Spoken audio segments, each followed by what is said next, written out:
you so much for being here with us tonight. It's incredibly special. I want to say that the Commonwealth Club for over 120 years has been dedicated to its mission of the truth and giving us a platform for our lived experiences. So thank you to the Commonwealth Club World Affairs for giving us this opportunity tonight to come together. Without further ado, I'd like to introduce to you our, well, obviously, many of you who are here tonight, you know how special she is. She's brought us all here together. The incompatible Cheryl Davis. Can you give it up for Michelle? Michelle Meow. Michelle was determined to have this opportunity to kind of celebrate Black culture, and hopefully most people are wearing green because we do not want to be offending any other group on this day, but I want to thank Michelle for hosting us and creating space. We're going to start off with a beautiful round of music with the Glide Ensemble. Give it up for the Glide Ensemble. As they are coming, I want to just share first and foremost a real shout out to Janice. Give it up for our maestro over here, and Zoe, who are so accommodating and so helpful in pulling this off. And when we were thinking about and talking about the art of survival and the importance of song and music and how it connects with culture, it just seemed appropriate to invite Glide to help us. The work that they do in helping people throughout the city and county of San Francisco and the Bay Area to survive their challenges and challenging moments in life, but then also the way that they are open and endearing to everyone. So I just want to thank you, Zoe. Thank you to the Glide Ensemble, and I will move out the way. So as Cheryl said, my name is Zoe Ellis, and I am a huge Cheryl Evans Davis fan. Anyone else in the room? A Cheryl Evans Davis fan. And I'm particularly pleased to be here because of the name of this event, The Art of Survival. I think many of the people over the years in the Glide Ensemble have a testimony, have a story, and Glide has offered them an opportunity to tell that story and share that story in ways you can't possibly imagine. And this is just a small group of our larger choir who were willing to come out on a Monday night. But I want to tell you that there are folks standing up here just like you who don't necessarily look like what they've been through. And I appreciate that Cheryl understands that Glide is still a place of hope and chance and forward movement. And the truth is, you can be forgiven. You can start again. You can apologize and start over. You can receive an apology and keep pushing forward. And I like to think that the Glide Ensemble represents that when we're out in the world for Glide. So when I was talking to Cheryl about the songs, we just decided to do songs of survival, and most of those come from, well, the transatlantic slave trade and what happened to music when it crossed across America, isn't it, right? So we're just gonna do a couple of songs that make us feel good. They're community songs. You're gonna know some of them. We hope that you'll sing along with us. This is really straightforward. I'm gonna have my friend Dennis come down. Ain't gonna let nobody turn me around. Hello, everybody. It's so good to be here. Thank you for having us. Yeah, let's go. Sing along. Ain't gonna let nobody turn me around, turn me around, turn me around. Ain't gonna let nobody turn me around. We're gonna keep on walking, keep on talking, marching on the freedom land. Destruction, let destruction turn me around, turn me around.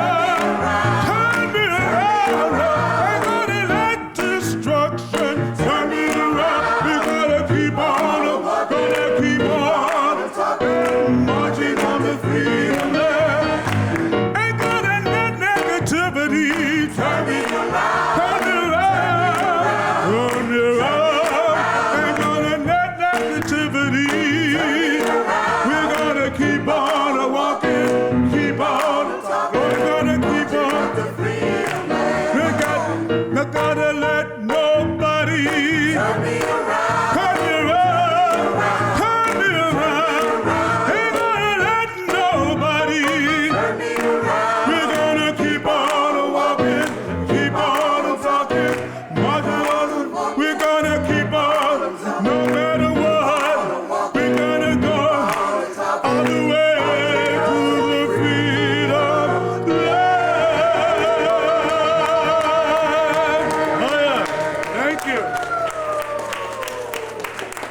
just a way to get your blood pumping, remind you that you can't let anything turn you around. I'm going to hand this over to Janice Maxie Reed, who is just a Bay Area treasure, and I feel so, so lucky to be able to work with her all the time. I asked if she would sing today just because he keeps doing great things for all of us. All right.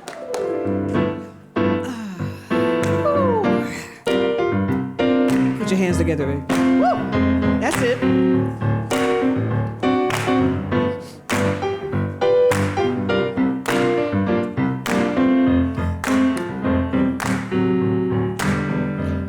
He keeps doing great things for me. Oh, he keeps doing great things for me. I'm gonna say that again. Y'all with me? He keeps doing great things for me. Oh, he keeps doing great things for me. If I had 10,000 hands, oh, I'd use them to lift his holy name. Yeah. I say if I had 10,000 tongues, oh, I'd use them. I'd use them for everyone, because he knows me better, so much better than anyone else. And he takes care of me, better care of me than I would take care of myself. Woo, he keeps, doing great things for me. Oh, he keeps doing great things for me. I don't hear y'all in the audience singing. Let me hear y'all too. Keeps doing great things for me. Oh yeah, there you go. Oh, he keeps doing great things for me. If I had 10,000 tongues, you know what I do? Oh, I'd praise his name with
job. Thank you. Thank you, Glide. Okay, one more time for the Glide Ensemble. We're getting ready to bring out Darlene, and she's got a couple of poems, but I wanted to, just in context of just following up with the songs that were just shared, there are three people that I wanted to talk about in terms of the spirituals and the blues, or the idea of music and over time. And so a lot of folks have maybe heard me say this poem before about Harriet Tubman that is from one of my favorite books, a book of poems. Harriet Tubman didn't take no stuff, wasn't scared of nothing neither. Didn't come in this world to be no slave, and didn't stay one either.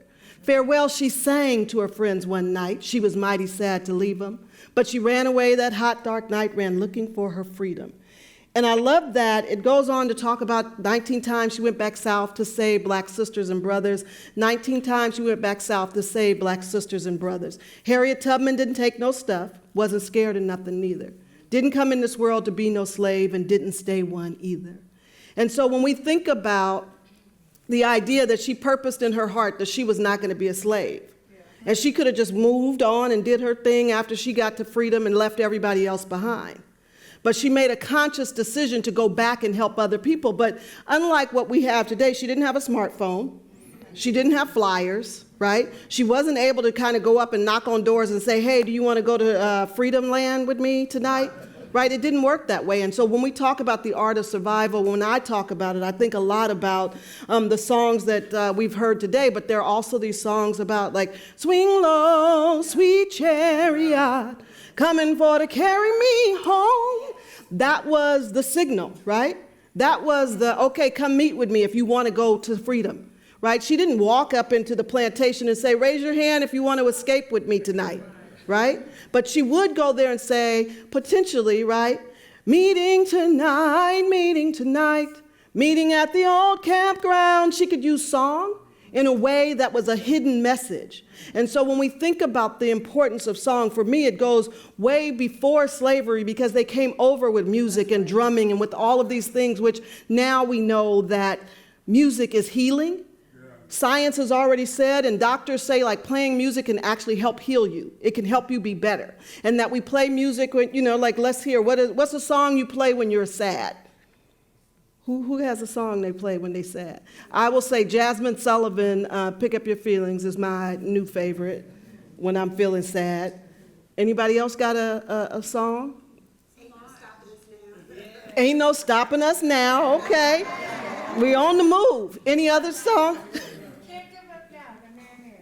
Oh, Can't Give, oh yes, that's a good one. Can't Give Up Now by Mary Mary. Other songs? Encourage yourself. Oh yes, that one. I love the Ted and Cher. Well, actually it's Donald Lawrence, but yes. Okay, what do you play if you really vibing, if you feeling good and you like, you know? I'm black and I'm proud. Yes, Jane Brown, I'm black. Can I tell you my new song that I don't know, but it's about to be my favorite, but I don't understand it, is Where Them Fans At? Yeah. Oh, yeah. Boots on the Ground. See, I don't even know what it's called, right? But that is something about like the sound and the feeling, and then people like snapping them fans, that's like very inspirational. Like I can't do it, but I aspire to one day. So I say all of that to say, like, we use music. It is a way and it is a strategy for us to think about like how we move through. And so next up, I know I need to help Darlene bring the podium out. Are you ready, Darlene? Yes, ma'am. Okay. Give it up for Darlene. She's going to introduce herself.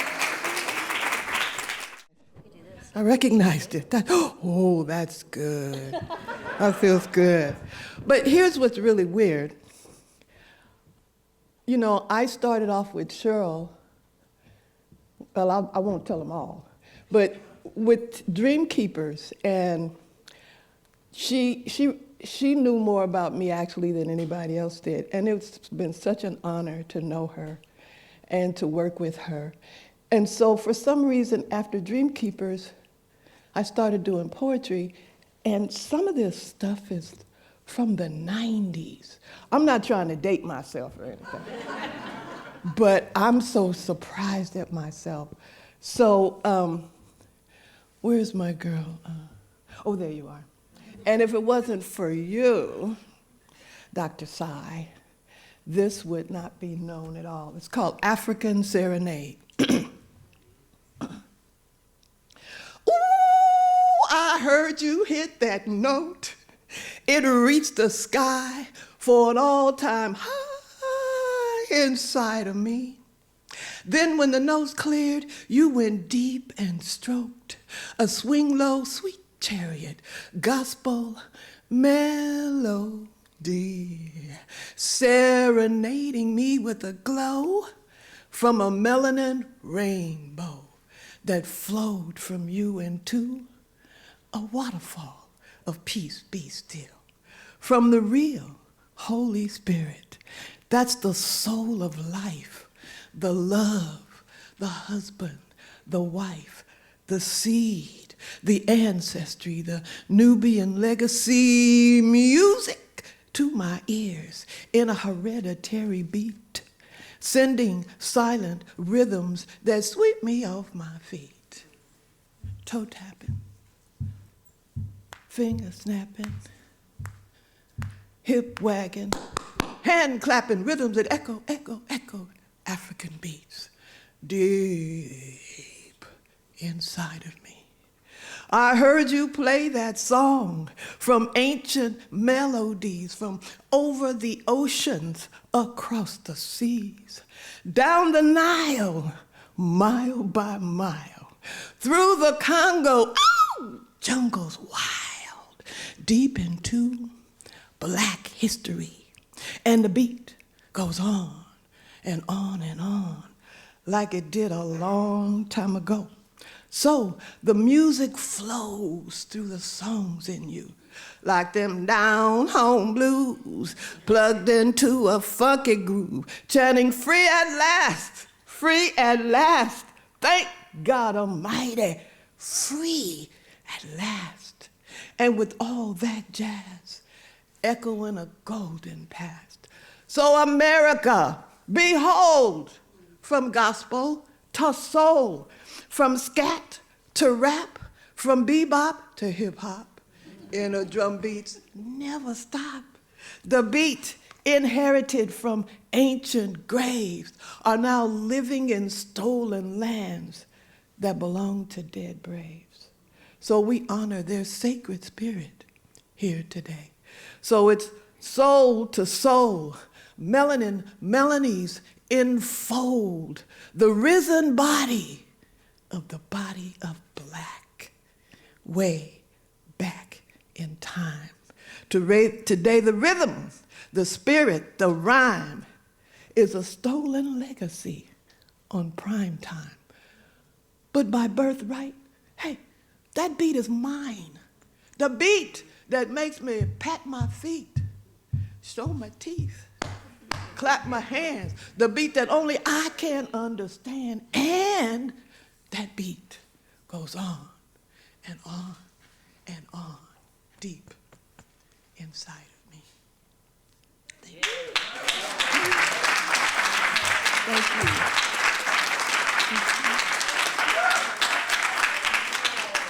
So yeah, that was, what was that, 28 years ago? So thanks to Cheryl, we're working on the documentary. And it's about jazz, 150 years of jazz in San Francisco. And what we believe in as, I'm founder of Fillmore Jazz Ambassadors, by the way. I'm sorry, I meant to introduce myself. Thank you. Thank you.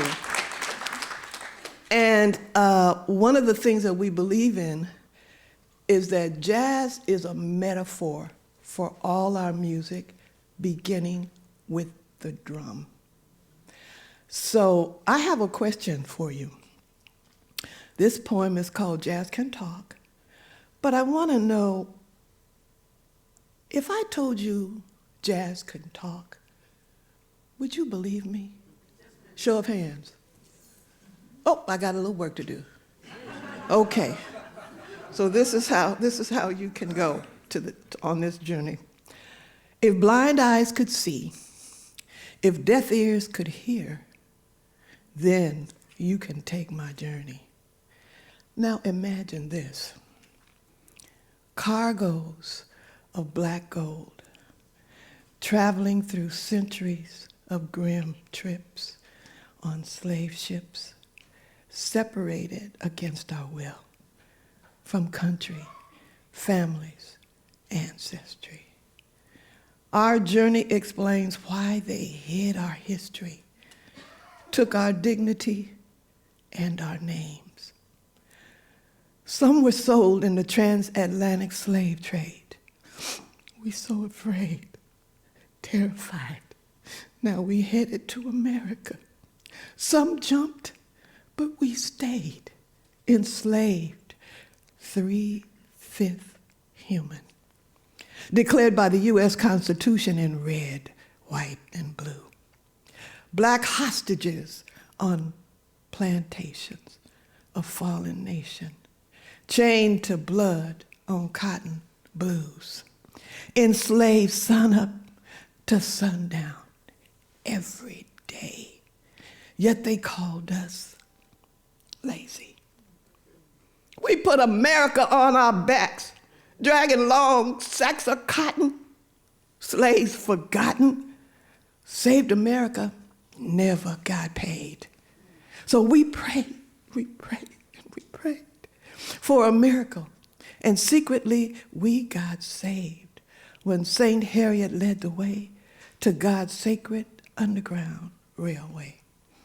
Our prayers answered by the Almighty. Finally, freedom for black folks yearning to drop our yokes, steal away and go to the Barbary Coast, San Francisco. Unaware that we about to endure more burdens to bear, like the Fillmore Fugitive Slave Act, a fact created by constitutional ghosts, their vote for a more perfect union, excluding black folks. Although we were miserable, oppressed through 400 years, supernaturally, the Lord turned our fears into strength. And that's how we learned to walk by faith, not by sight. And although we still troubled on every side, yet not distressed, perplexed, but not in despair, oh dear, persecuted,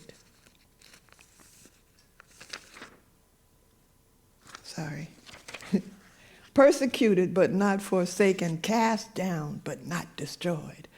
Cruel messages, warnings, tauntings, still happening. Wade in the water, wade in the water, children, wade in the water. God's gonna trouble the water. Our music discerns every note to reveal a host of strong historic songs like Billy's Strange Fruit, the noose, the whips, the chains, connected to untold miseries of man's bitter inhumanity to man. Back when they took our drums but not our rhythm. They gave us the blues, which the Lord used to prove that through him we could do all things. That's why we realize, in spite of her silence, Maya Angelou painfully explained why the cage bird sings. Hope gave us faith to replace the sad songs we sang. Yes, we agreed with Paul Laurence Dunbar as we endured brutal years, forced labor, suffering, and endless tears. While they laughed, we wore the mask, black-faced in shame. They dressed us like minstrels, dumb cymbals, mocked us in ragtime, darky riddles, buck dancing to plantation fiddles. But our gift helped us musically to express the damage to our souls. It prepared us for more greatness in future successes. Yet our confidence in God kind of felt like Grandma's hands. That's when St. Harriet followed God's plans for our safe escape to San Francisco. Unfortunately, Lincoln's Emancipation Proclamation really did not set us all free. It turned out to be more like America's separation from the black nation. Those who were free left empty, rags on backs, no reparation, no protection, no way to survive, no 40 acres, no mule, just cruel exclusions. Consequently, we did not know that we was about to meet the granddaddy of Jim Crow. Kept us separate, unequal, the sequel to slavery. So we lived in nightmares from too much terror, hooded in hatred, laying in wait for black like me. Along hazardous roads, carefully avoiding the noose, had to be brave. KKK had to survive to keep hope alive in truth, in perfect harmony, and clever melodies. Back when syncopated rhythms met hypnotic black skin that caused us to be treated jealously like sin. And all we wanted to know was, Lord, when is a change gonna come? Then we heard the Spirit decry, you are more than conquerors. You are fearfully and wonderfully made. It gave us a desire to thrive, made us determined to survive. Ain't gonna let nobody turn me around, turn me around, turn me around, wrapped in the warm embrace of the great I am. Our trust developed into unshakable faith, the substance of things hoped for, the evidence of things not seen. Throughout time, he rewarded us with inner peace, love, and sanctified, emancipated minds. We loved our hero, Dred Scott's red-hot legal case against the Supreme Court's custom of denying our birthright to freedom. It was a long fight that tore America apart. It was the start of the Civil War. That's why we dreamed of being free like Aretha, R-E-S-P-E-C-T. Find out what it means to me. That's why our spiritual sanctuary made jazz a necessary, safe hiding place where we could supernaturally escape to the promised land and syncopate the rhythms of God's gift to the black man. That's how we cultivated our mustard seeds of faith. Our trust was harvested in God's righteousness and grace. Through the black race came the original voice of jazz.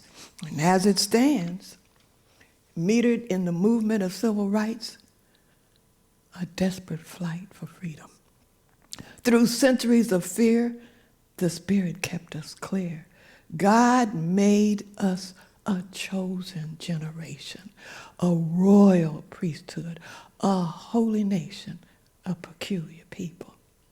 That's why we testify with our ancestry and sojourner's truth, to educate our youth and to expose the piracy hidden in the roots of our history. No wonder Stevie had to explain freedom has always been at our fingertips. Everybody say yeah. And Stevie's spirit remains with us. That's why we learn to pray like John Coltrane, to be sustained by a love supreme, a love supreme. Now we have the liberty to lift every voice and sing. So say it loud. I'm black and I'm proud. Say it. I'm black and I'm proud. And so we proudly share Martin's sweet dream to be free at last, finally free to be God's living proof of our historic truth. Jazz can talk, sing, and dance. I thank the Lord for allowing me to bring us through this journey together. Thank you.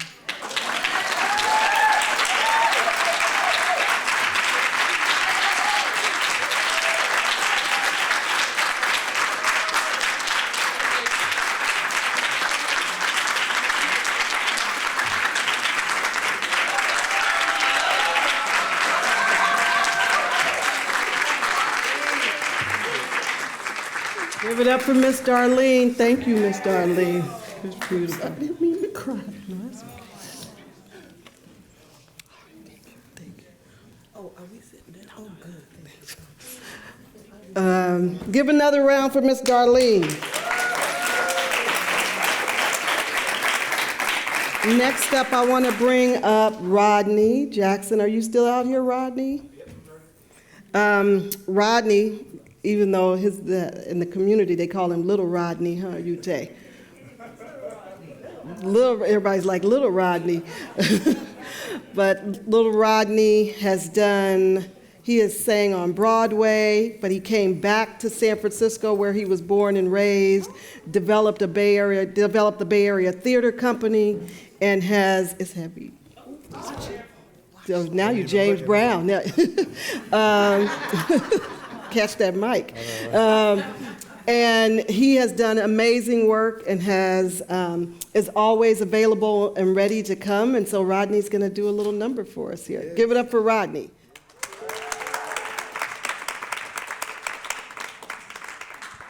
You got me inspired, Dr. Davis.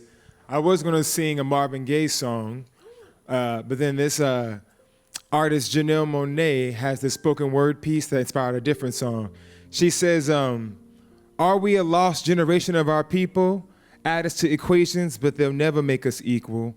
She who writes the movie owns the script and the sequel, so why ain't the stealing of my rights made illegal? They keep us underground working hard for the greedy, but when it's time to pay, they turn around and call us needy. My crown too heavy, like the Queen Nefertiti. Give me back my pyramid, I'm trying to free Kansas City. Mixing masterminds like your name, Bernie Grubman, well, I'ma keep leading like a young Harriet Tubman. You can take my wings, but I'm still gonna fly, and even when you edit me, the booty don't lie. Yeah, I'ma keep singing, I'ma keep writing songs, this is the line. I'm tired of Marvin asking me what's going on. March through the streets, cause I'm willing and I'm able. Categorize me, I defy every label. And while you selling dope, we gonna keep selling hope. We're rising up now, you gotta deal, you gotta cope. Will you be electric sheep, electric ladies, will you sleep? Or will you preach? Y'all know that song? Yeah, yeah, that's Janelle Monáe. But this is A Change Gonna Come.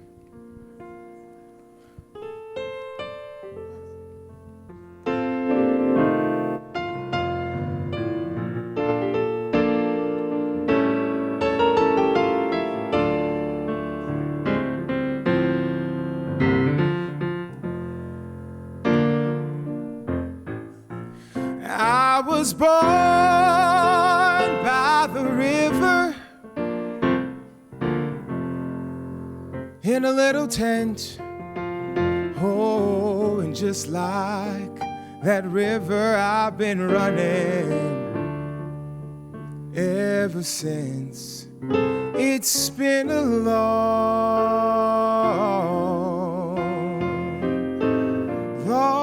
time coming, but I know change gon' come. Yes, it will.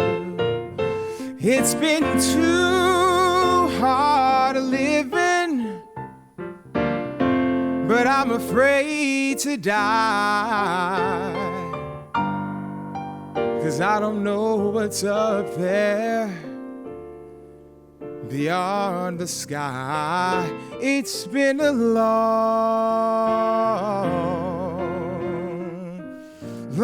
time coming, but I know change gon' come. Oh, yes, it will.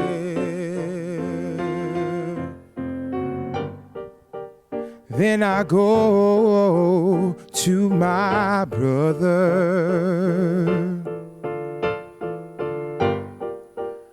and I say, brother, help me please.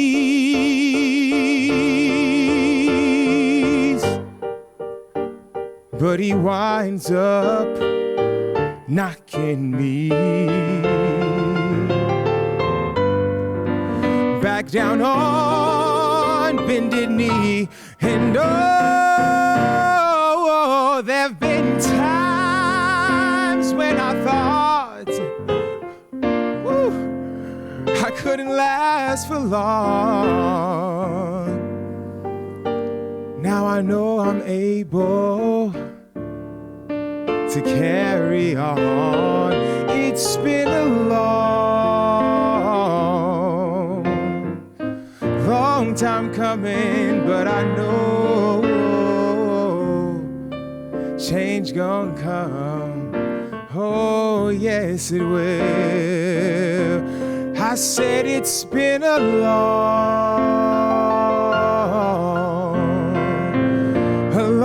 time coming, but I know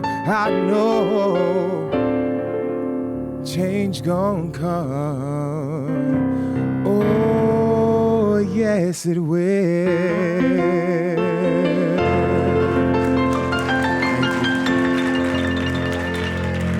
Thank you, Miss Janice. Yes. Thank you.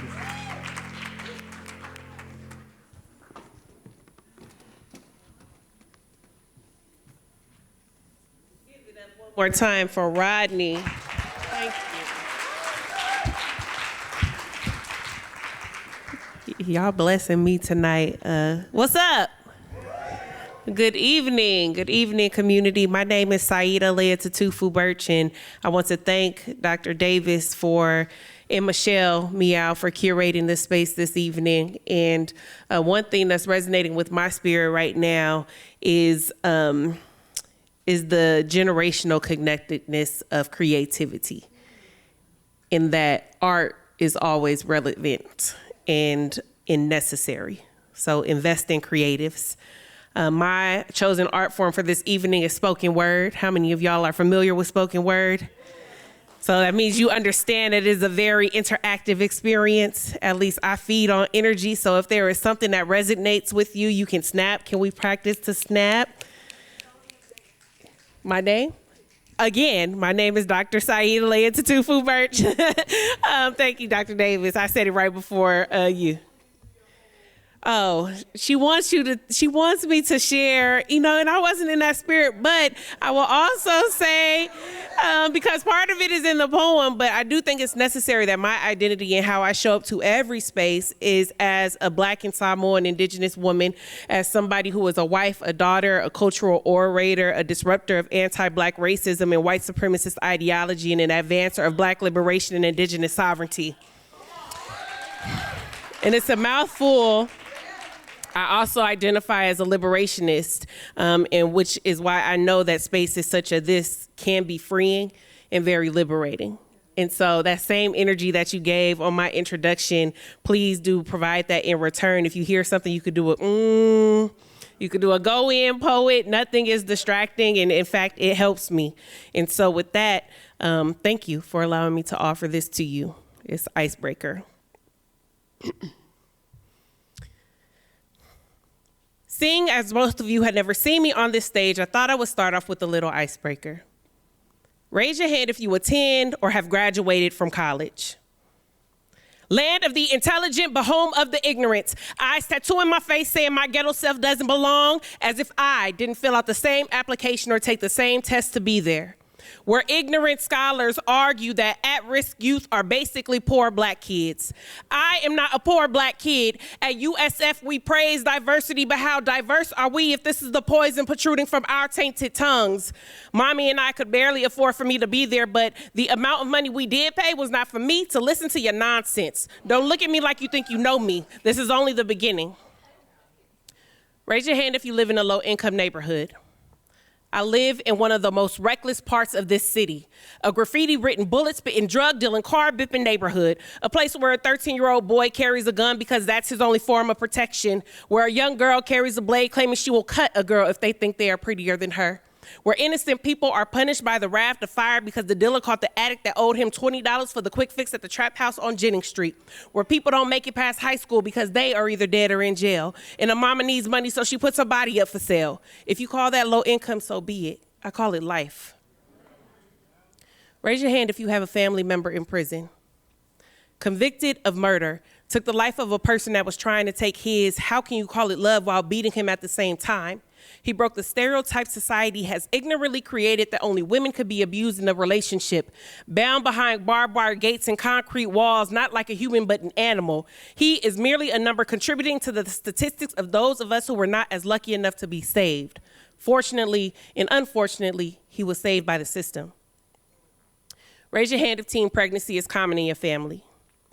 Unfortunately so. 3 babies by the age of 19, she and her kids placed in different foster homes are all they have in common, not even beginning to think of the possibility of that thing called college. She got a high on life, taking shots of poison to the arm in the midst of the ideological war declared by Nixon, but careful not to be caught with possession of an illegal substance and become another family member in prison. Instead, promiscuity was the end to her reign, as was once wrongfully declared the gay man's disease became the black woman's disease too. Raise your hand if you are a woman.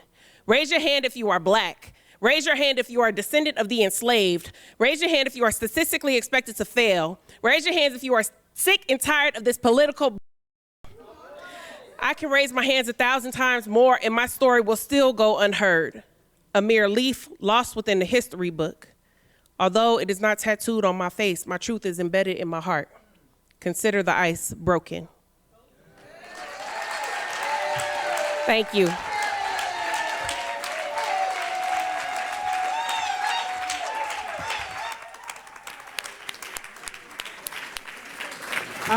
I wanted to ask Rodney, and give it up for Dr. Sy. I wanted to ask Rodney and Saida to just sit down for a few minutes and talk, because they are both natives. Huh?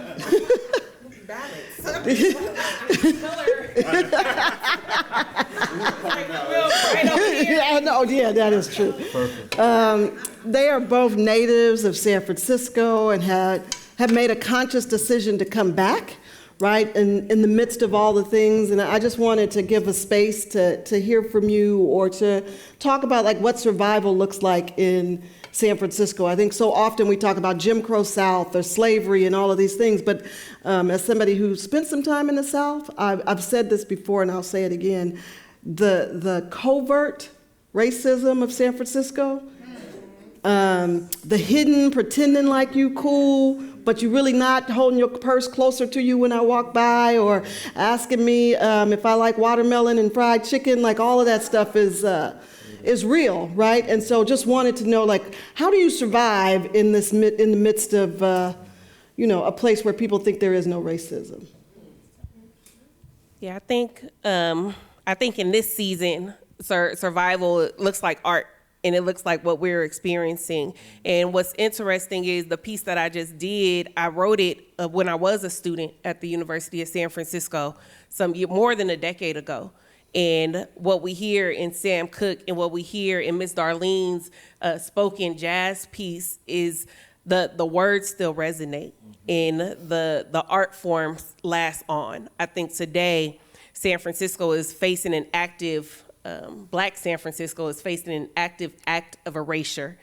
And so the survival for me is the counter to that, is anti-erasure work, and making sure that the legacy of Black San Francisco, who built this city, a lot of folks don't even understand the street that we're on right now, the Embarcadero. It used to be a thriving Black business corridor, and those Black businesses were pushed out, and that San Francisco was built by a Black man. And so at least in terms of survival, what comes up for me is the need to reclaim roots here in this city, have folks recognize and honor those roots that Black San Francisco has contributed to, and make sure that the legacy of our history lives beyond me, lives beyond any of us in this room.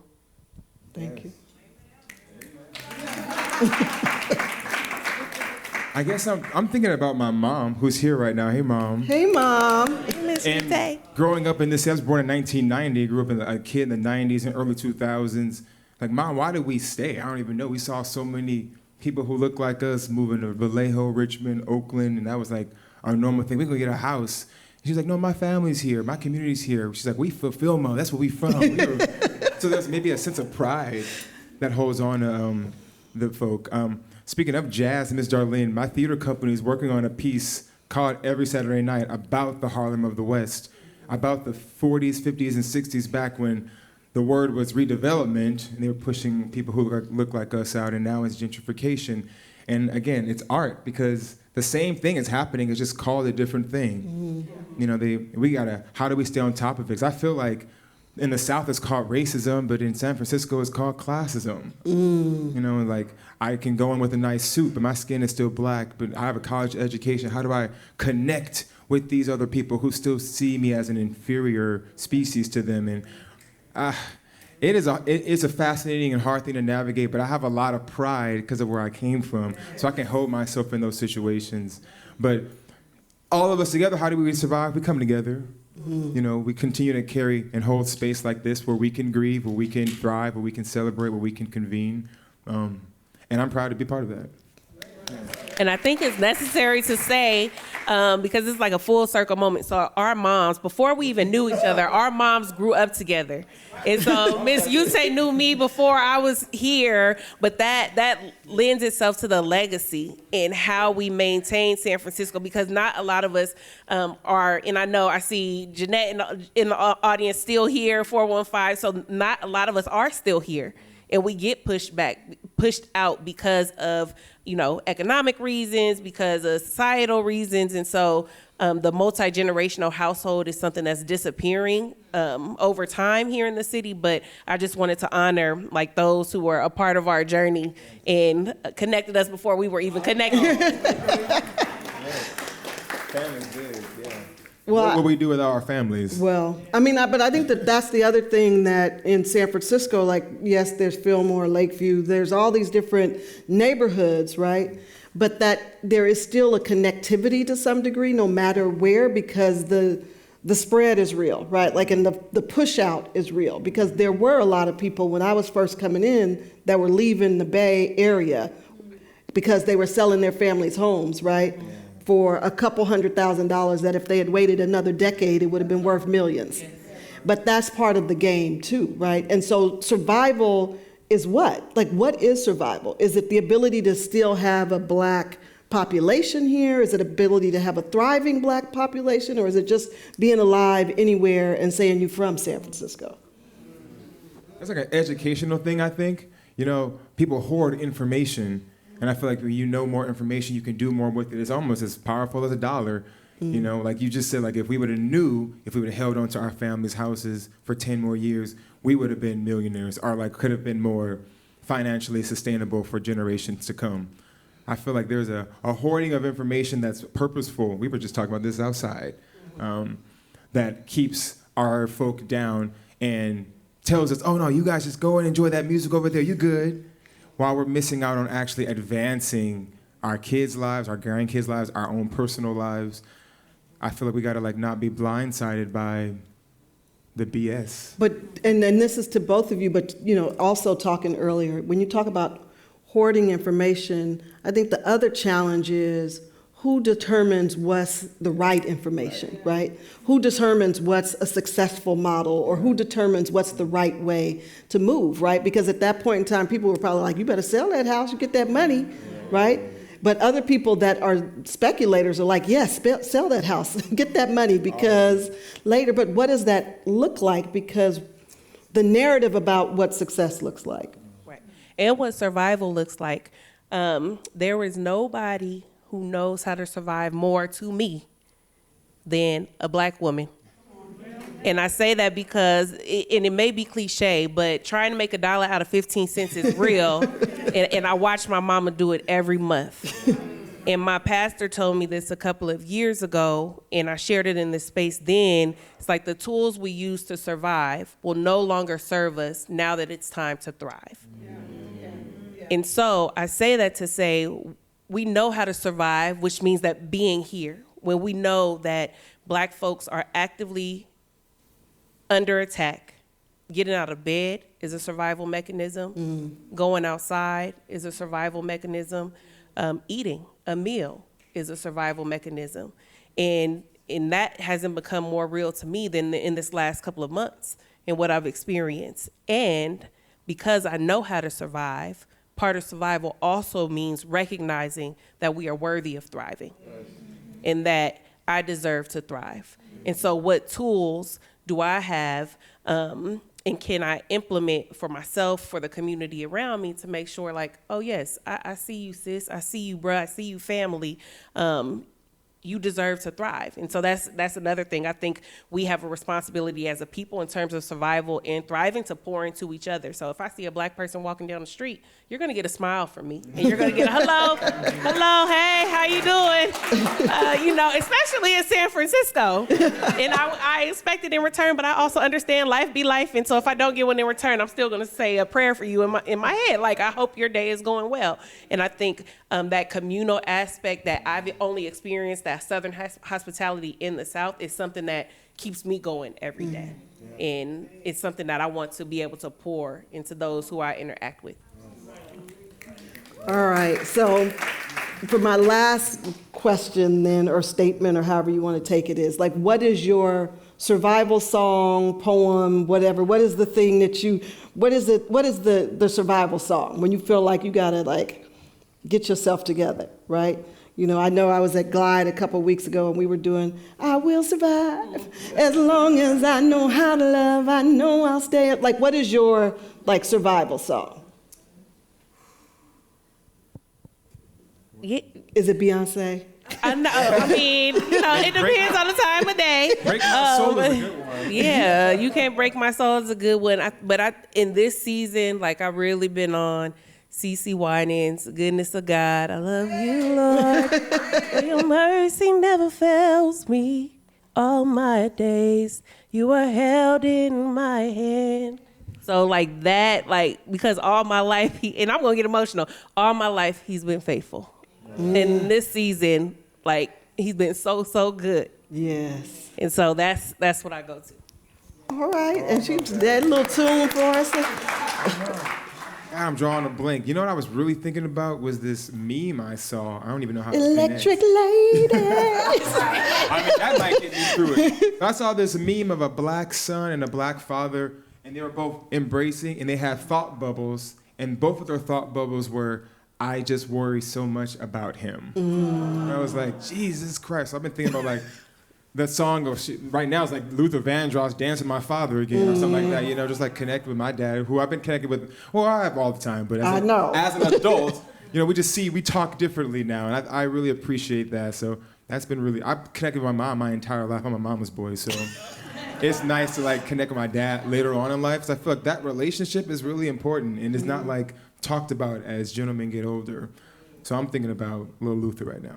All right, give it up for Dr. Sy. Thank you. So, speaking of survival, I want to invite Dale and Allison up so we can talk about the book. Okay. So, give it up for Allison Owen and Dale Seymour. Give it up. I have had the good pleasure of knowing Dale for long time. Look, he was like, too long. He don't say too much. It's all in the book, Dale. I don't know if this one's working here. Oh, yeah, you don't need because you got the earpiece. Oh, that's why I got the thing on. We got our things. We got our things on. Yeah. I know. And I just am so excited because we all know the mayor of the Tenderloin, Dale Seymour, and we are familiar with the work, but I think what's exciting is that somebody saw, right, the uniqueness, the special story, the beauty that is the life of Dale Seymour, and chose to write about it. So first, let me just say thank you for doing that, for seeing Dale and understanding the importance of that story. Can we give it up for Allison? And I don't even know how I've heard about you, Dale. What was it? I think you were doing work in Twitter. Yeah, I was working in Twitter. You were doing Twitter. You were bringing community folks into Twitter. That was the surprise. And bringing Twitter to the community. And bringing Twitter to the community. It went both ways. Yeah. First of all, let me say, she got me up at 8 o'clock at night. You sleep? It's an hour past my bedtime. So if I fall out, I'm okay. Just put a blanket over me. Okay? I'm not sick. I'm just asleep. So leave me alone. Look, he already started. We can't even get into but so my question, Allison, to you is like, why write about Dale? Okay. Yeah, good point. I know, because as you can tell, he's a really boring guy and has almost nothing to say. All right, let me just give you a tiny bit of background. I'm a journalist and an oral historian. I've always distrusted stereotypes. I just don't like them. My first book was about German women in the Third Reich. I interviewed waitresses about their lives. I interviewed Native Americans. I like to hear about the Native connection here. My last book was called Indian Voices, Listening to Native Americans, how Native people think about this country that took their country away from them, more or less. And then I saw, being in the Bay Area, homelessness growing and growing and growing, and thinking, what could I do? And I thought, well, I could interview people all over the country, that's my usual way, exhausting, about homelessness. And for a number of reasons, I just didn't like the idea. I thought it's going to be a downer book, everyone's homeless in the end. And I didn't know what to do. But I thought I had to do something. As a citizen of the Bay Area and as someone who was housed, I just thought I had to do something other than Band-Aid stuff. Yeah. So I'm thinking about what to do. Meanwhile, a friend's play was being produced in the Tenderloin called Heroes, about the drug scourge in the Tenderloin. And my husband and I were going to go, and we heard, oh, there's a walking tour before the production. Let's go. And guess who was leading the walking tour? And I had no idea that Del had been homeless. I knew because he said right off, I knew that he had had an addiction, and that he'd recovered, but I didn't know anything more than that. And then I'm sure he is sick of hearing this, but he... Yeah, I don't even know what you're going to say, but yeah. Well, I've heard a few of your stories. But Del on this tour was pointing to an area of Turk and Taylor, and he said, I could have gotten a PhD in sidewalks. Mm-hmm. And that sentence told me something, as any of you writers or oral historians you would know. You listen for you want to meet someone who can express themselves. Some people have fabulous stories and they can't really say anything other than, oh, that was nice. But a PhD in sidewalks, I thought, oh, that means he was homeless. So I thought maybe, just maybe, I can do a book based on one person's experiences. So I called Del and we met for lunch and we talked about it, and I had this idea, and he said, okay, sure. We shook, I guess. And I had this idea it would take maybe a year or two. That was in 2015. Yeah.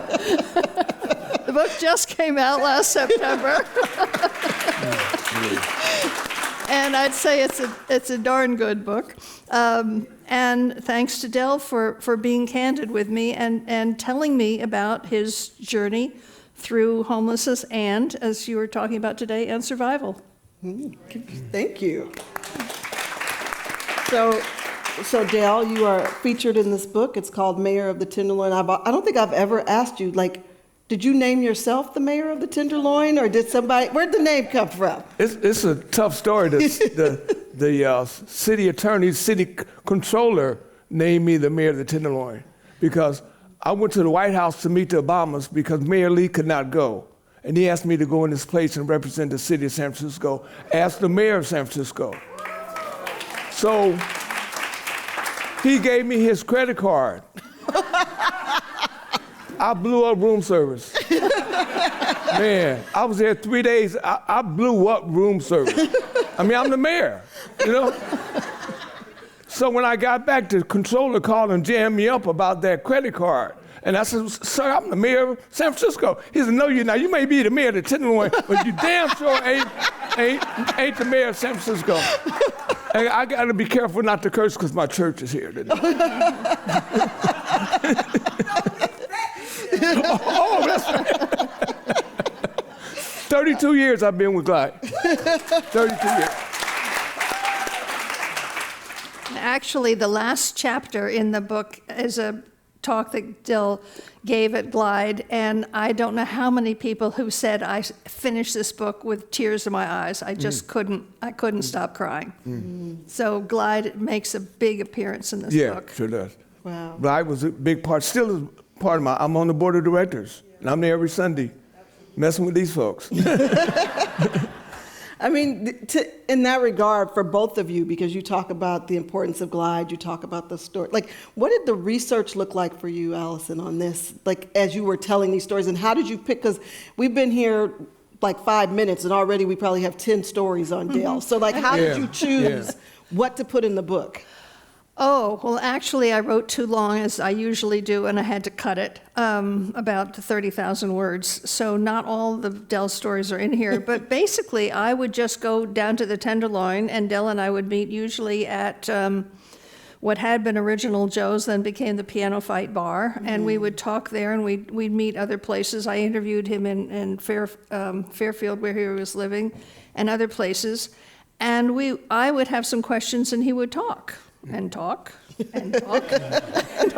And my job was to take it all in and put it in context. And I don't know if there are any writers here, but let's just say you have a wonderful story. And it's a story that might have some compelling elements. For instance, I was thinking the Santa Cruz story. Dell was trying to get away from crack, and he managed to get himself down to Santa Cruz in part to try to get clean, and he worked there as a moving man for a while, and a lot of things happened to him, and he did get clean, and then something happened. And it's a compelling story, and every writer who has material then has to figure, what do you do with a story? How do you form it? Do you start with a quotation from the story? Do you give a hint of what's to come? Do you set the scene, and so forth? So a lot of the work was actually not only interviewing Dell and making sure that the transcriptions were correct, because I recorded everything, and then I had them transcribed, and then I listened to them against the transcription to make sure that the transcriber hadn't made any mistakes. So that's kind of very picky work, but I just wanted to make sure the quotes were right. And then I had to form, it's a little bit like ingredients in something you're cooking maybe, or manufacturing. How do you want it to start and end, and so forth? So that was a lot of the work. The background research was a little less, actually. I read some books about San Francisco history and poverty and the background that was necessary for Dell's story. But I also interviewed people whom Dell mentioned having met along his journey, including someone he met in the Santa Cruz story, for instance. And so I interviewed them to get a counter picture of what Dell was saying, not really to be a fact check, because I didn't have the wherewithal to fact check everything Dell said. But just to give a general sense, is this what happened? And it was always absolutely correct. And I'm grateful for that, because I don't know what I would have done otherwise. Well, that's No, that's not what happened at all. I'm glad to hear that Dell's been telling the truth all He was absolutely. I mean, my truth is better than a fiction. It's weird. Just to give you an excerpt from the Santa Cruz story, which is actually San Luis Obispo, but I wound up I'm sorry, that's what I meant. I wound up in San Luis Obispo on the way to LA to get high, to get some dope. Because I ran out of, I burned all my dealers, and I had no way to get any dope. And I knew I had people in LA. So this particular day, to make a long story short, because I want you to buy the book. To make a long story short, I met two young, beautiful women in San Luis Obispo, black women. And my thought was a P. Diddy thing going on. That's all I could think of. They kept putting me on all day. At the end of the day, they took me to church. Your church is here. They took me to a church and got me up in the pastor's arms. At the end of the day, they turned out they were both police officers. What? They were both, but they gave me the kid. Yeah. We can do something. And they kept taking me to houses I thought was the P. Diddy house. Turned out to be Bible study. And Bible study. And Bible study. And find out I did it. You take me to the freeway. Because y'all playing. You're going to get hurt. Y'all playing. And on the way to the freeway, it says, well, let's just stop by Sunday night service just for a minute. And I'm like, I needed them to get to the freeway. And I said, okay, I went in very reluctantly and sat there. True story, man. the pastor who didn't know me, didn't know we were even coming in.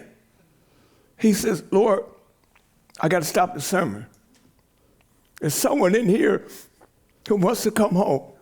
And I'm sitting there, I'm waiting on the car, I'm sitting there, and the girl says, he's talking about you. I said, he ain't talking about me, what's wrong with you?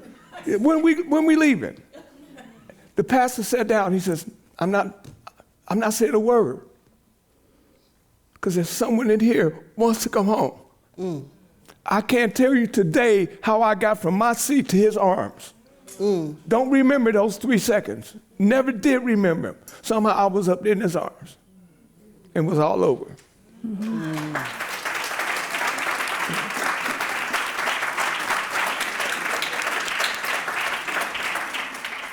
It's in the book.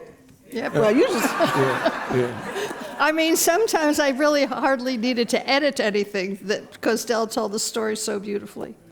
Well, so as the kind of final for both of you, I'll start with you, Allison, and then you can close it out, Dale, is like, what do you hope for this book, right? Like for both of you, like what's the legacy, Dale? You've done so much work. Like what does that look like for you? And Allison, what's the hope for the book? I think we have similar answers probably, but mine for the book and always was to de-stereotype people who are homeless, so that people who could afford to buy a hardback book, and it's coming out actually $10 cheaper in paperback in September, is to. But you can buy it tonight. But you can buy it tonight. Yes, I shouldn't have said that. Sorry.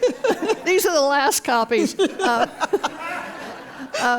That people would think differently about people who are homeless and do something. And at the very least, as Del has said to me and is part of the book, at least meet someone eye to eye, at least say hello to somebody. Even if you don't do anything more than that, treat someone as a fellow human being and learn from that. And there are many more lessons in the book than that. And I'm also hoping that people who are maybe incarcerated or who are in various job situations that interact with people who are unsheltered can see something in it that they can do, and that those people themselves maybe can be inspired by Del's story and help get themselves up a little bit. Thank you. So mine is a little bit different. I was lukewarm with the book, and then I thought of an incident I had when I was first. I've been in recovery 15 years, so thank you. I went to a NA meeting in Oakland, East Oakland, and I was very depressed that night. I was guilt tripping. I felt so bad. I had did so many things to people, young ladies, young men. I did some bad, my family, I abandoned my family, and I was having guilt trips, man. I was just feeling like the lowest rung on the ladder. Because one thing that dope gives you all kind of good feelings. Once you get clean, it's hard to deal with reality, because when you're getting high and something comes up, it's all over. You can smile. When you're clean, you don't have those immediate relief from day-to-day dilemmas. Because, again, in that Highland thing, something happened. It's hot outside. It's cold outside. You don't have that. So now we got to relearn how to deal with things. Man, I was going through it. I said, man, I was almost suicidal, because what I had done, all the things I had done, and my family at that time had not really brought me back yet, because they still looked at me like you said, hiding the checkbook. And I went to this NA meeting, and this brother got up and gave his testimony. And I says, damn, I ain't nowhere near messed up as he is. I'm cool. So this is what I'm hoping that book will be. That you'll all read it, or one of your relatives will read it, and say, damn, I ain't as messed up as Dale Seymour, so I got a chance. And I want you to read the book, but I want to close with this. If we're in the closing, I'm a little older man, a little older than Rodney. And people, I'm 77 years old. People say, well, when you gonna get out of Tenderloin? Because I'm in Tenderloin, as my people can tell you, 7 days a week. Cheryl tell you 7 days a week. And I live on the East Bay. And I get up some mornings, that's how I ain't got nothing to do. I'm gonna just sit here on my back porch and play in my garden. By 9 o'clock, I'm over here. And people gonna say, when you gonna lay down and retire and rest? Again, I just say I'm a 77-year-old black man.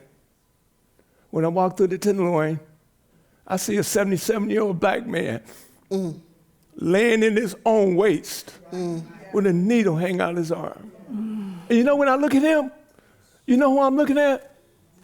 Dale Seymour. Because it used to be me. And until I can get him and Tyrone and Sheila off that ground in the Tenderloin, I'll be over here every morning at 9 o'clock. Okay. Yeah. Yeah. Thank you. Thank you. Thank you. Thank you. Thank you. Give it up for Dale Seymour, Thank you. Alf Knowings, Thank you. for Thank you, Sue. Okay. the epitome of survival right there. Pardon me? The epitome of survival. Thank you. Thank you. And thanks for inviting us. No, Yeah, thank thank you. you. Thank very you. much. Thank you all for being here. Thank you to Michelle Meow.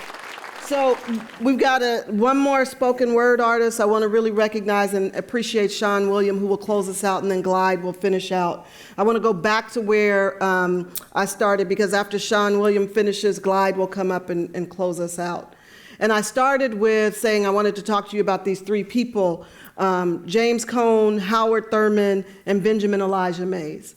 Howard Thurman spent the latter part of his life here in San Francisco. They recently named a space after him and acknowledged the work that he did at the in spirituality in the church that he had here. Benjamin Elijah Mays was the head of Morehouse College for decades and eulogized Dr. King. And James Cone is known as the father of Black liberation theology.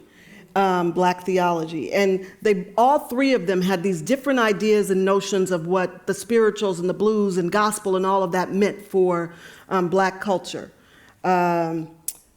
James Cone talked about it in the sense that if they were saying, I got a robe, you got a robe, all God's children. He was saying, we got a robe. We got right now, right here today, we are deserving of being kings and queens, and we should be treated as such. Benjamin Elijah Mays had more of the mindset of, well, if it don't get no better down here, I got a robe, you got a robe, all God's children, we all gonna get a robe, it'll be better in the by and by. And Howard Thurman was more of the like, let's really think about it. What do we need, right? Whatever we need, we can work collectively together to get, right? And that we need to think about that. So for all of them, this idea of faith and spirituality, and I don't mean spirituality in the sense of you got to believe in God and you're praying to God. Faith and spirituality and the belief that things will get better than what they are right now. And the minute that we lose hope, we're lost. And so they were all three of them espousing that if we really paid attention to the ancestors, whether that was music, whether that was drumming, whether that was the griots telling stories and making sure that we kept the oral tradition and be able to remember where we came from and who we are, then we'll be okay. And so the art of survival is not necessarily something new. I am worried that we are getting farther and farther away from the things that were rooted and grounded in how we were able to, even during the midst of slavery, even during the midst of Jim Crow, hold on to a sense of culture and belonging and just about how amazing we are as a people. And I think if we are going to survive as we get into, I saw somebody posted the other day, and they were talking about this group of people who were marching to boots on the ground. And they said, people have made a decision right now that we are not necessarily walking the streets with signs that say I am a man or, you know, like treat me with dignity. We are walking the streets and being intentional about finding joy. Because joy in and of itself is resistance, because people would prefer to wear us down and wear us out. And so the art of survival is also about like finding peace within, finding joy within, and not letting anybody, like that's the song, not gonna let nobody turn me around. I'm not going to let you take away my joy, my hope, my faith, my belief that things will get better, even if that means that at some point in time we have to fight. So with that, I just would say, again, thank you to Michelle. Michelle, the other day I said Michelle Meow, and somebody said, "What'd you say?" I said meow, like to help them understand. But I want to thank you, Michelle, for making space, the Commonwealth Club for making space, to Glide Ensemble, to Darlene, to Dr. Sy, to Rodney, to Sean, for everyone that is here, and for you all especially coming out. I also just want to recognize and acknowledge the students from USF, from the African American Studies class who's here tonight. Their class is on community engagement, and I thought no better way for them to be engaged with this community of folks tonight. So thank you all so much. Sean William, we will put the mic up for you if you need a podium. You just, what you gonna do? I'll take the stand. You take the stand? Give it up for Sean William, and then after that, Glide, and thank you all so much for being here. I'm from Oakland. But like real Oakland. Eastmont Mall had a mall called Oakland. MB Mall had a mall, Oakland. Soul Beat, Oakland. Yeah. I don't trust anybody who says International Boulevard. It is E14, not E14, because I believe that you're the feds. E14, Oakland. The Jamboree, East Oakland versus West Oakland versus North Oakland in basketball. Henry J. Kaiser Center basketball, high school, Oakland. The Wiz at the Paramount with Stephanie Mills. I'm from that Oakland. Flint's Barbecue, Oakland. My second time that I really did spoken word, but my first real feature, Java House, Dwayne Wiggins would have his guitars on the wall, would work behind the bar at his own spot, would come down on a Friday night and play his guitar. Oakland. I come from the part of Oakland where the gentrified is not afraid to occupy. And the streets aren't mad that the Warriors left and came over here because Clay and Steph aren't the only dangerous shooters from the outside. Where kids learn in class to write their wills at 12 and a half because the life expectancy of a young black boy over there is 25. We call them Trayvons because our boys die in the hood. That's a double entendre that might have went over your head like asbestos in the ceilings in Castlemont and McClymonds High School in the hood. Nowadays, these kids can't lean on Pops because he be high off of promethazine mixed with Pop. So when the streets get it popping, Pop's out there nodding. That's how you lose Pop. Pop, pop, pop. And it just makes me an inner city poet. Cancer and Black Panther. Things that run through my family's veins like shooting up on the A train, blow wigs back like Cobain, and I ain't saying pause for nothing. All gas, no brakes, pure dope. Forget with me, mess with me, you'll either leave with the sniffles or the shakes. I come from the land of dilapidated houses that cost $750,000 before seeing the specs. While you can make over 6 figures and still be living check to check, Silicon Titties or Silicon Valleys, while we ride on rallies or turn cars over at rallies. Welcome to Oakland, Brookfield, 94602 Killically, home of the chronic and the best chronic. The language of the disenfranchised is said in Ebonics. The CIA hooked us on crack phonics. Graduated at the top of my class at the School of Hard Knocks where your car knocks or your pops is a knock. And this ain't hip hop, God. My breakers don't pop lock, they pop locks. Ski mask, zip ties, home invasions. In Oakland, it's only 2 degrees of separation. Proximity crime is at an all-time high. It is hard trying to be like Huey P. When your baby mama wants Gucci and your baby wants Jordan 11s or Louis V, jail ain't shit to me because most of my heroes are there. Hell ain't shit to me because most of my family is there. Where? If you're here today able to get out of bed, to be here breathing air and sharing. Say, I made it. Okay, I like y'all. You guys are a little gentrified. I don't know if you're from Piedmont or from. Follow them. I'm gonna say it again. If you woke up today, able to sit here, blessed to be in company with us, fellowship, sisterhood, brotherhood, say, I made it. I made it. Woo, there we go. If you were able to pay your rent, your mortgage, your cell phone bill, talk to PG&E and say, hey, I could put a little bit on it. Can I get that extension before you send that? Y'all know a little too much. Before you get that pink envelope, say, I made it. I made it. Who works here? Who works in corporate America?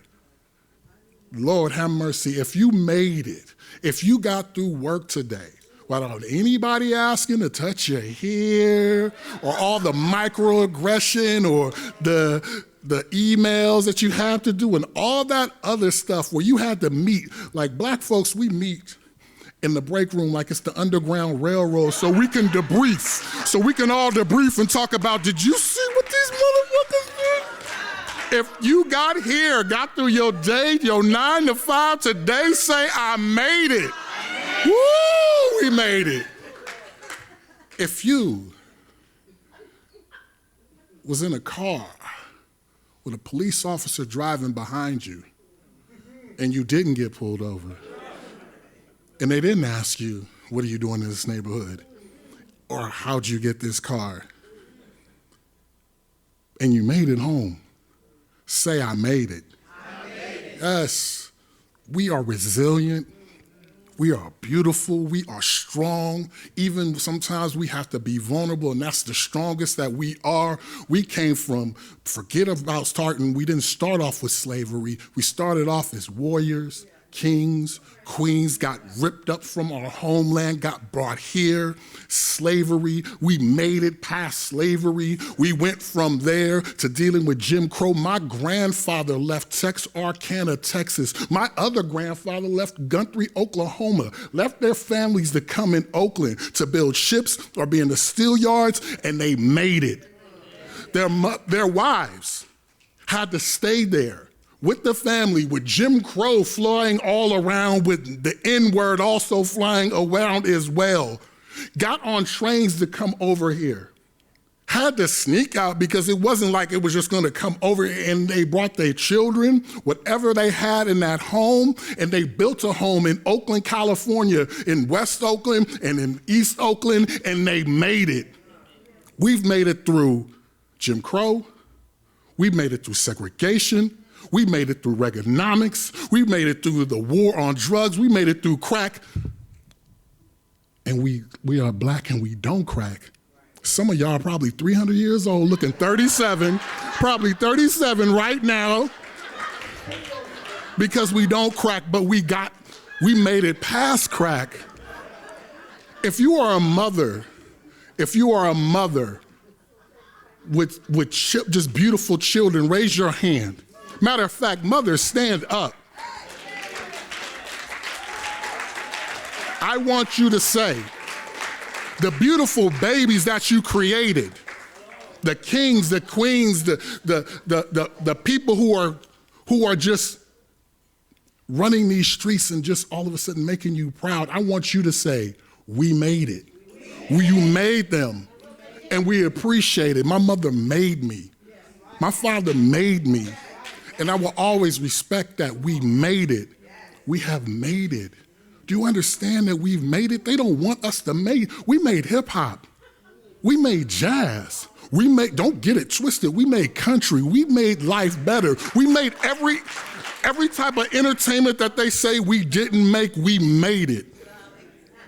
And I tell them that every time, we made it. We made it.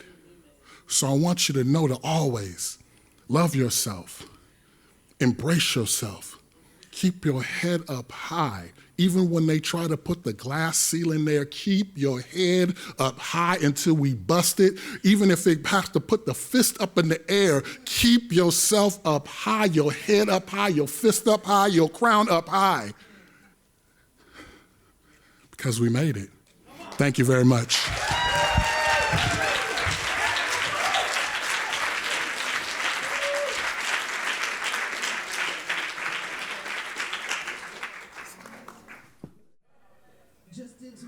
I'm quickly just going to say thank you to Cheryl for creating spaces like this, for hosting humans like this. And I think we're going to pivot a little bit from the song that we had planned to sing at the end here. And I'll wait for Janice Maxie Reed, who plays so beautifully. I just want to say that. Should I just get going? This joy that I have, the world didn't give it to me. Oh, say this joy that I have, the world didn't give it to me. You know what? This joy that I have. Come on, stand up with us. The world didn't give it to me. I said the world didn't give it. The world can't take it away. This peace, say it.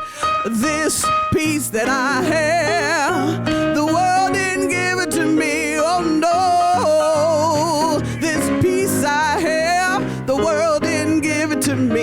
You know what? I said this peace that I have, the world didn't give it to me. The world didn't give it, the world can't take it away. This hope I have, say this hope that this hope I have, this world didn't give it to me. You know what? I said the world didn't give it to me. Oh, this hope that I have, the world didn't give it to me.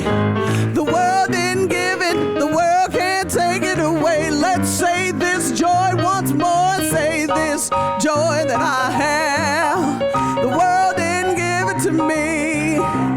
This joy that I have, the world didn't give it to me. This joy that I have, the world didn't give it to me. Said the world didn't give it, the world can't take it away. No, the world didn't give it, the world